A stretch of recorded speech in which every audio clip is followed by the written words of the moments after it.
Hello everyone, welcome back to my channel. In the previous lecture, we had read some example based on the compatible solution, right? But today we will do next journal methods like Charpit and Jacobi method. Okay, so let's see this.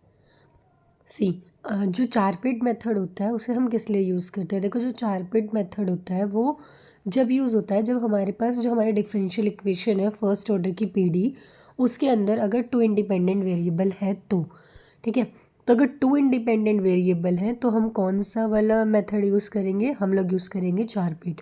और अगर हमारे पास three या फिर more than three है ना, three और मोर, ठीक है, मोर इंडिपेंडेंट वेरिएबल है तो हम कौन सा वाला मेथड यूज़ करेंगे, Jacobi method. So today we will read about Charpit method. ठीक है, what is a Charpit method and what is the Charpit auxiliary equation. Okay, so let's see. Start now. See, Charpit method is used to solve the PDE to independent variable. Right? ठीक है. So see, two independent variable. और जो Jacobi method है वो किस लिए use होता है, वो हमारा यूज़ होता है थ्री और मोर इंडिपेंडेंट वेरिएबल। सी, यहाँ पे हमें दे रखा है टू इंडिपेंडेंट वेरिएबल, ठीक, और यहाँ पे हमें दे रखा है थ्री और more independent variable. Okay, so let's start now कि what is a Charpit method. See, Charpit method में हम लोगों का क्या होता है कि हम लोगों को एक इक्वेशन दे रखी होती है, ठीक है। उस इक्वेशन से हमको क्या करना होता है, पी और क्यू की वैल्यू निकालनी होती है। जब वो पी और क्यू की वैल्यू आ जाती है तो जो हमारा सॉल्यूशन होता है ना, जिससे हम अपनी फंक्शन की वैल्यू को निकालते हैं कि इस इक्वेशन का क्या सॉल्यूशन होगा, जो हमने कंपैरेटिबल में भी किया था कि अगर हमारे पास सॉल्यूशन कंपैरेटिबल है तो फिर हम उसका जनरल सॉल्यूशन निकाल देते हैं कि वो कैसे आएगा, राइट।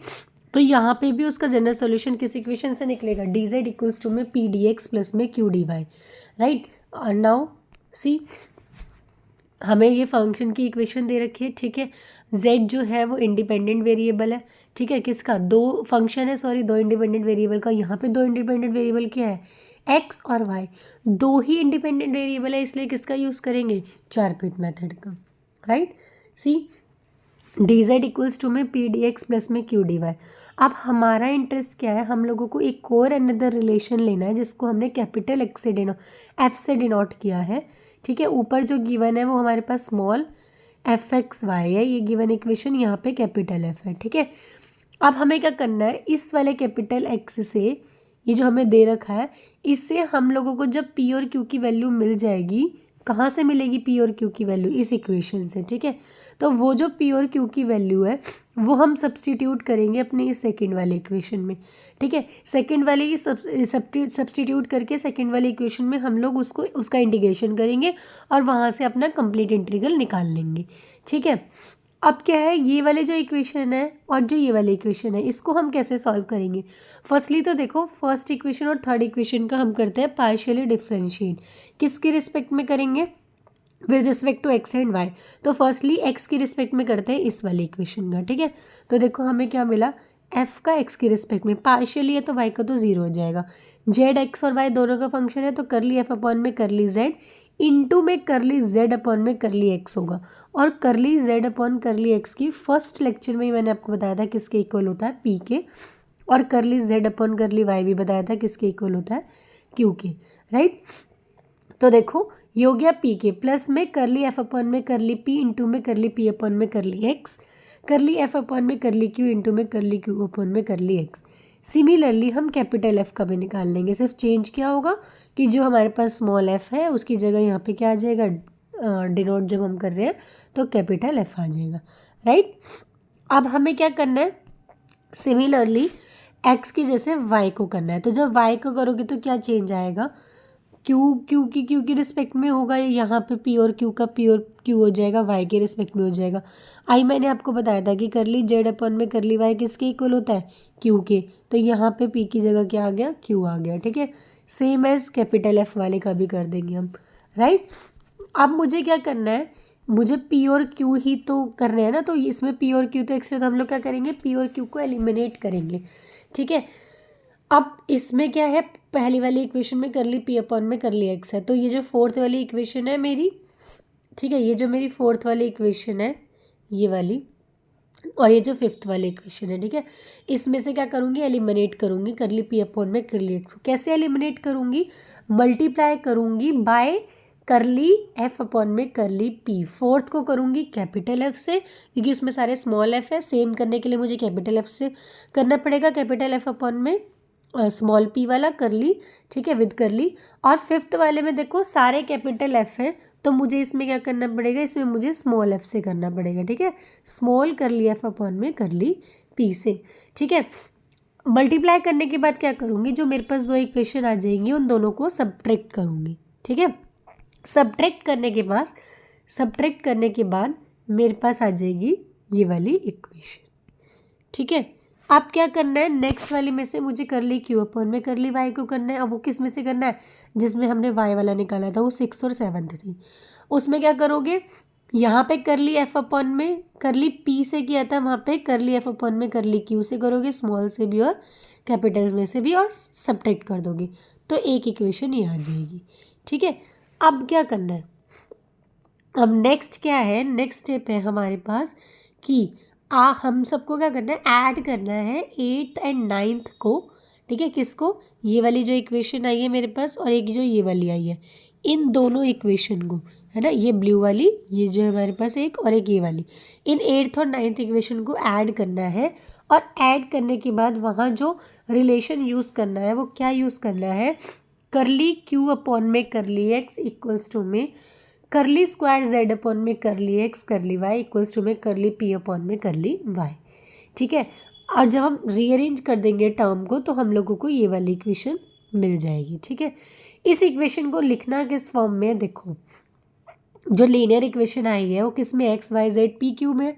ठीक है, और जो हमारे पास ये सब इंडिपेंडेंट वेरिएबल है और एफ क्या डिपेंडेंट वेरिएबल है, तो हम लोग जो लैग्रेंज इक्वेशन जो हम यूज़ की थी हमने, डी एक्स अपॉन में पी इक्वल्स टू में डी वाई अपॉन में क्यू इक्वल्स टू में डी जेड अपॉन में आर, यही की थी ना, तो इसी वाली इक्वेशन को हम यहाँ यूज़ करेंगे। तो देखो हम लोगों को यहाँ क्या क्या मिल रहा है, एक डी पी वाला है, एक डी क्यू है इंडिपेंडेंट वेरिएबल, डी जेड है, डी एक्स है, डी वाई है। ठीक है, और ये डी एफ जो है वो हमारे पास डिपेंडेंट है, राइट। अब देखो जो पी वाले हैं इसमें हमारे पास क्या आ रहा है, एक तो ये आ रहा है कर ली एफ अपॉन में कर ली एक्स, ये पी के वाले की टर्म है। ठीक है, ये क्यू वाले की टर्म है। ठीक है, ये जेड वाले की होगी, ये एक्स वाले की होगी, और ये वाई वाले की होगी, इन सब के नीचे लिख देंगे। ठीक है, लैग्रेंज इक्वेशन की फॉर्म में। तो ये जो इक्वेशन बन के आएगी वो क्या आएगी, चार पीट ऑक्सिलरी इक्वेशन। क्या आएगी, चार पीट ऑक्सिलरी इक्वेशन।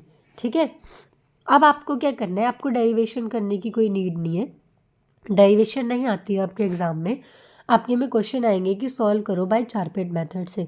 तो देखो इस इक्वेशन को हम लोग इजी बना सकते हैं कि माइनस को कॉमन ले लो। अगर आप माइनस को कॉमन लोगे तो ये जो डी एक्स वाली जो है, या फिर ऐसा कर लो माइनस भी कॉमन मत लो, ये जो है ना माइनस वाली टर्म, ये डी एक्स वाली, इस वाली को आगे लिख लो। ठीक है, ये वाली भी फिर वाई की वाली में आ गई, जेड वाली हमारे पास ये है ही, और ये डी पी वाली आ गई, और ये डी क्यू वाली आ गई, और ये एफ वाली आ गई। ठीक है, तो देखो अगर हम करेंगे तो अब हमारे पास पूरी इक्वेशन किस फॉर्म में आ गई, x y z p q same form में। इसी फॉर्म में आपको इक्वेशन याद रखनी है और इसी का यूज़ करना है। ठीक है, तो देखो अब हम बाय एग्जांपल देखते हैं क्या बोला है हमारे एग्जांपल में, फाइंड करो कंप्लीट इंटीग्रल इक्वेशन हमें ये दे रखी है। तो देखो फर्स्टली क्या है कि जो इक्वेशन है ये किसकी फॉर्म में है, एफ एक्स वाई जेड की फॉर्म में। ठीक है, तो एफ एक्स वाई जेड ये दे रखा है, तो क्या निकालोगे, डी एक्स निकालोगे।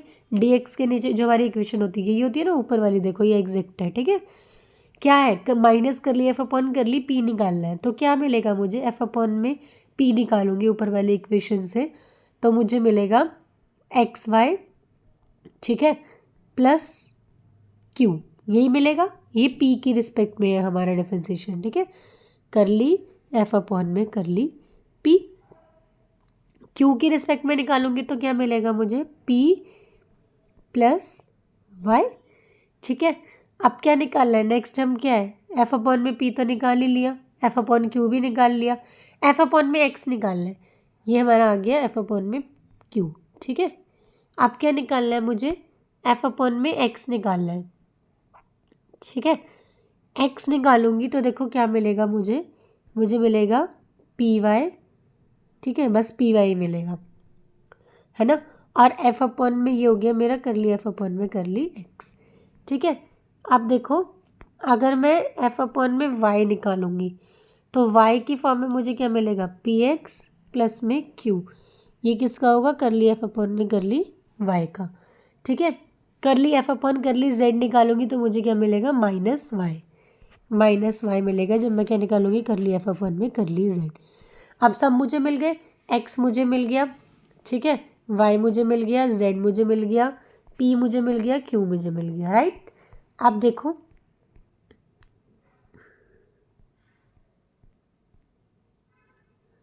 ठीक है, अब देखो नेक्स्ट स्टेप क्या था हमारे पास, जो इक्वेशन है इसमें वैल्यूज पुट करनी है, तो किया डी एक्स अपॉन में माइनस कर ली एफ अपॉन में कर ली पी, पे क्या वैल्यू आ रही थी, ये आ रही थी, ये पुट कर दी, ठीक है। इस इक्वेशन में सारी वैल्यू सब्सटीट्यूट कर दी। अब हमारे पास क्या होता है, सबसे पहले तो देखो क्या कोई ज़ीरो बन रहा है, कहीं आ रहा है, तो देखो इस वाली डिजिट में डी पी जो है वो अपॉन में ज़ीरो आ रहा है, ठीक है। तो इसको इंटीग्रेट करो अब जरा, डी पी इक्वल्स टू में ज़ीरो, दोनों तरफ इंटीग्रेशन लगाओ तो पी की वैल्यू क्या आ जाएगी, सी आ जाएगी। हमें पी और क्यू की वैल्यू तो निकालनी होती है, तो पहले हमने पी वाले इंटीग्रेशन को सॉल्व कर दिया, ठीक है। यहाँ से ईजिली सॉल्व हो गया, हमें मिल गई पी की वैल्यू। अब क्या है, जो पी की वैल्यू आई है उस पी की वैल्यू को अपनी गिवन इक्वेशन में रख दो। गिवन इक्वेशन क्या थी, गिवन इक्वेशन थी हमारे पास ये, यहाँ पे पी की वैल्यू रखूँगी तो मुझे क्या मिलेगा, C X Y C Q Q Y minus में Y Z equals to zero, यही मिलेगा। अब क्या किया, यहाँ पे देखो ये वाई वाला ये जो क्यू वाली टर्म है यहाँ पे भी और यहाँ पे भी है, ठीक है। तो क्या करूँ, क्यू को कॉमन ले लो तो क्या बचेगा, सी प्लस में वाई और यहाँ पे क्यू, और ये जो वाई जेड वाली है इसको और इस जीरो के साइड लेके जाएंगे तो ये क्या हो जाएगी, प्लस में हो जाएगी, और साथ में क्या रहा है, ये प्लस वाली टर्म कहाँ चली जाएगी, इधर जाके माइनस में हो जाएगी, राइट। तो किया, यहाँ से हमने किसकी वैल्यू फाइंड करी, क्यू की वैल्यू निकालोगे तो क्यू की वैल्यू क्या आएगी, वाई जेड माइनस में सी एक्स वाई अपॉन में सी एक्स प्लस वाई, राइट। तो हमारे पास ये आ गई, ठीक है। अब हमारे पास इक्वेशन क्या होती है, डी जेड इक्वल्स टू में पी डी एक्स प्लस में क्यू डी वाई, पी की वैल्यू क्या आई थी, सी, तो सी डी एक्स हो गया, ठीक है। और जो तुम्हारे पास क्यू की वैल्यू आई थी, क्यू की वैल्यू क्या आई थी, क्यू की वैल्यू आई थी ये वाली, ये वैल्यू पुट कर देंगे तो देखो हम लोगों को क्या मिलेगा, दिखाते हैं, देखो क्या था हमारे पास, डी जेड इक्वल्स टू में पी डी एक्स प्लस में क्यू डी वाई, ठीक है।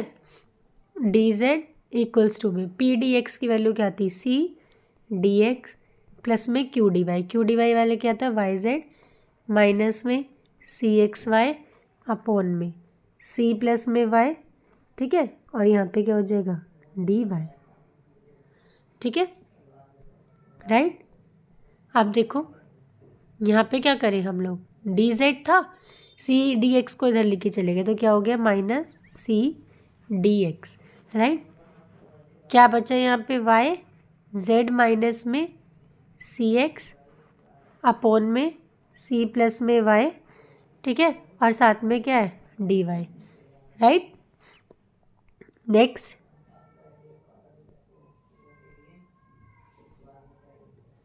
देखो क्या होगा, यहाँ पे क्या था हमारे पास, डी जेड हो जाएगा, ठीक है, माइनस में क्या था, सी डी एक्स था, ठीक है। अब हमने क्या किया, जो ऊपर था ना जेड माइनस में एक्स उसको नीचे ले आए तो क्या हुआ, जेड माइनस में सी एक्स इक्वल्स टू में क्या बचा, वाई अपॉन में सी प्लस में वाई डी वाई। अब देखो अब ये वाला एक ब्रैकेट हो गया, ये वाला हो गया, ठीक है। अब इसको हम क्या करते हैं, इंटीग्रेट करते हैं, तो देखो कैसे इंटीग्रेट करेंगे वो देखते हैं, ठीक है। या फिर अभी इसमें हम एक स्टेप और भी कर सकते हैं आगे, क्या करेंगे देखो, अगर हम ऐसे लिखें इस वाली टर्म को क्या लिख रहे हैं हम लोग, हम लिख रहे हैं सी प्लस में वाई माइनस में वाई अपॉन में सी प्लस में वाई, तो ये कैंसिल हो गया, तो क्या बचा मेरे पास, देखो क्या बचेगा मेरे पास, ऊपर बचेगा सी अपॉन में सी प्लस में वाई, ठीक है। और पहले क्या था वाई, तो मतलब इसको मैं अगर इस फॉर्म में लिखूंगी तब मुझे ये वाली टर्म मिलेगी, राइट, ठीक है। अब हम क्या करेंगे, अब हमने क्या किया, ये जो डी जेड वाली जो हमारे पास टर्म थी, ये वाली टर्म देखो, ये वाली टर्म, ठीक है, इसका अगर हम इंटीग्रेशन करेंगे तो हम लोगों को क्या मिलेगा, इसका इंटीग्रेशन करने पे देखो,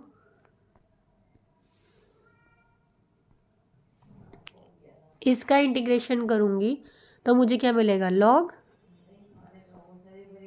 z माइनस में सी एक्स, और यहाँ पे 1 का करूंगी तो क्या होगा, y माइनस में c लॉग c प्लस में y प्लस में कांस्टेंट क्या है b। अब क्या करेंगे, देखो यहाँ पे क्या है, लॉग z माइनस में सी एक्स प्लस में c है ना, ये माइनस वाला c, इसको इधर साइड लेके जाएंगे तो मुझे क्या मिलेगा, लॉग z माइनस में सी एक्स प्लस में c लॉग c प्लस में y इक्वल्स टू में क्या बचा, y प्लस में b। यही जो आया ये क्या है, ये मेरा कंप्लीट इंटीग्रल है जो हमने फाइंड किया, ठीक है। तो देखो स्टेप बाय स्टेप चलेंगे। सबसे पहले क्या है हमारा स्टेप, सबसे पहले हमारा स्टेप है कि हम लोगों को क्या करना है, अपनी इक्वेशन लिखनी है। इक्वेशन लिखने के बाद सारे के सारे पार्शियल डेरिवेटिव फाइंड करने हैं, एक्स का, वाई का, जेड का, क्यू का, पी का, ठीक है। फिर हमें पी और क्यू की वैल्यू निकालनी है, तो हम लोग क्या करेंगे, लास्ट इंटीग्रल को ही लेके चलेंगे और सॉल्व करेंगे, वहाँ से पी और क्यू की वैल्यू आ जाएगी। वो पी और क्यू की वैल्यू हम लोग डालेंगे अपने इक्वेशन में, पुट कर देंगे जो हमारी गिवन इक्वेशन है। यहाँ से डालोगे पी की वैल्यू तो क्यू की वैल्यू फाइंड होके आ जाएगी। अब जो क्यू की वैल्यू आई है पी और क्यू की, वो हम लोग डालेंगे अपनी इस इक्वेशन में, ठीक है, डी जेड वाली में। यहाँ से डालने के बाद हमें अपनी इक्वेशन को जितना हम लोग लोएस्ट फॉर्म में ला सकते हैं लाएंगे, जो भी कॉमन वगैरह लेना है वो लेंगे, और फिर क्या करेंगे, इंटीग्रेट करेंगे, इंटीग्रेट करके अपना कंप्लीट इंटीग्रल फाइंड करेंगे। तो वहाँ से जो सॉल्व करके हमें मिलेगा वही हमारा क्या होगा, कंप्लीट इंटीग्रल होगा। बस बाकी क्वेश्चंस में भी आपको यही करना है। आज हमने चारपेट मेथड सीखा और उसके ऊपर एक एग्जाम्पल ट्राई किया। नेक्स्ट लेक्चर में हम लोग आगे के एग्जाम्पल्स करेंगे कि उन सबको हम कैसे सॉल्व करेंगे, ठीक है। नेक्स्ट लेक्चर में हम लोग आगे के एग्जाम्पल्स करेंगे। आज हमने खाली चारपेट मेथड को पढ़ा और उसका यूज़ देखा कि हम उसको कैसे एग्जाम्पल में यूज़ करेंगे। कोई भी प्रॉब्लम है अगर आपको तो आप अपने डाउट्स कमेंट बॉक्स में लिख सकते हैं, और कंपैटिबल सॉल्यूशन या फिर लैग्रेंज ऑक्सिलरी इक्वेशन जो है, जो भी आपने नहीं पढ़ी है, वो इससे पहले वाले लेक्चर में मैंने बता रखा है सब कुछ कि क्या होता है, कैसे फाइंड होती है, उसके एग्जाम्पल्स भी है। तो अगर आपने इससे पहले वाले लेक्चर नहीं देखे हैं तो डिस्क्रिप्शन बॉक्स में आपको उसका लिंक मिल जाएगा, आप वहाँ पे जाके उन लेक्चर्स को एक बार देखना, देन ये वाले लेक्चर को देखना। Okay, thank you, have a nice day.